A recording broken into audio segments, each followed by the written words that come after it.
شروع کرتا ہوں اللہ کے بابرکت نام سے جو بڑا ہی مہربان نہایت رحم کرنے والا ہے۔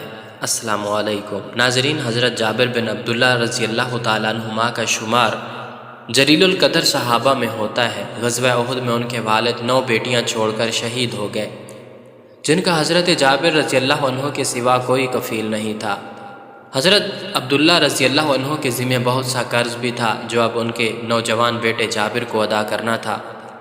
حضرت جابر رضی اللہ عنہ ہمیشہ قرض کی ادائیگی اور بہنوں کی پرورش کے بارے میں پریشان اور فکر مند رہتے تھے۔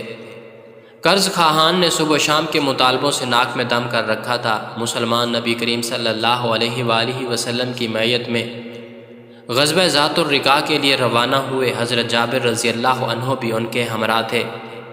وہ غربت کے مارے ایک انتہائی لاغر اونٹ پر سوار تھے جو چلنے سے انکاری تھا۔ سب لوگ ان سے آگے نکل گئے اور وہ قافلے کے آخر میں رہ گئے۔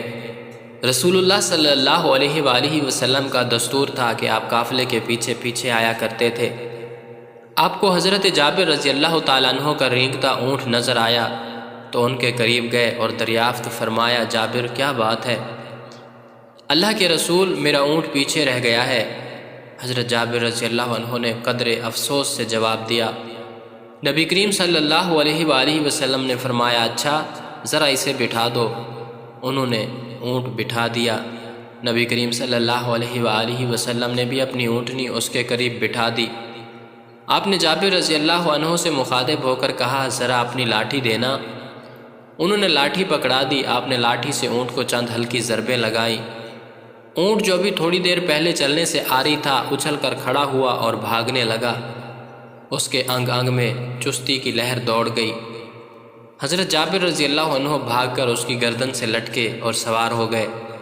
وہ نبی کریم صلی اللہ علیہ وآلہ وسلم کے ساتھ ساتھ چلنے لگے اور خوشی سے پھولے نہیں سماتے تھے کہ ان کا کمزور بے فائدہ اونٹ پہلے کی طرح تیز رفتار ہو گیا ہے۔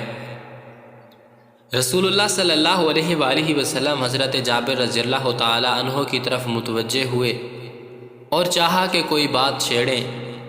حضرت جابر عنفوان شباب میں تھے اور جوانی کے تفکرات عموماً شادی اور معاش کے گرد گھومتے ہیں۔ آپ صلی اللہ علیہ وآلہ وسلم نے یہیں سے گفتگو کا آغاز کیا اور پوچھا، جابر شادی کر لی؟ جابر رضی اللہ تعالی عنہ نے مسکرا کر جواب دیا، جی ہاں یا رسول اللہ۔ آپ نے دریافت کیا کہ کنواری ہے یا شادی شدہ؟ جواب ملا، شادی شدہ۔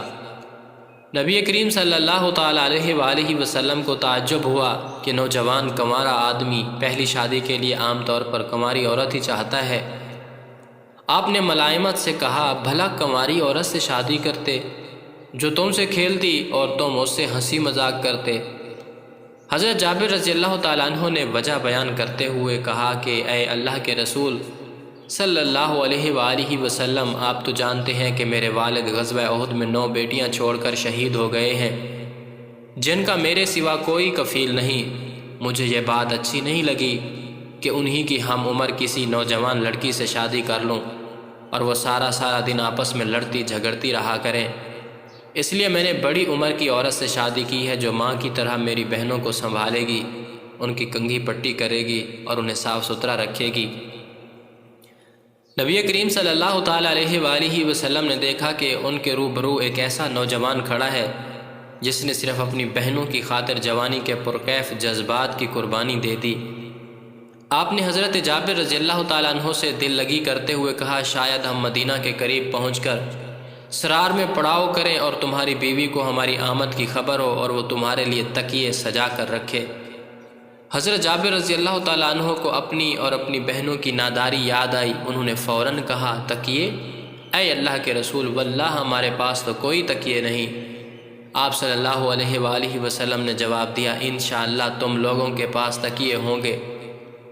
وہ دونوں چلتے رہے۔ رسول اللہ صلی اللہ علیہ وآلہ وسلم نے حضرت جابر رضی اللہ تعالیٰ عنہ کی مالی مدد کرنا چاہی۔ آپ نے ایک بار پھر انہیں مخاطب کیا اور فرمایا، جابر اپنا اونٹ مجھے بیچتے ہو؟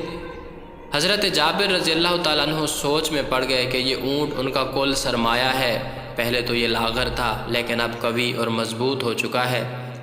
پھر انہوں نے یہ بھی سوچا کہ رسول اللہ صلی اللہ علیہ وآلہ وسلم کے مطالبے کو رد کرنے کی کوئی گنجائش نہیں۔ انہوں نے جواباً کہا اے اللہ کے رسول ٹھیک ہے، بتائیے اسے کتنے میں خریدیں گے آپ؟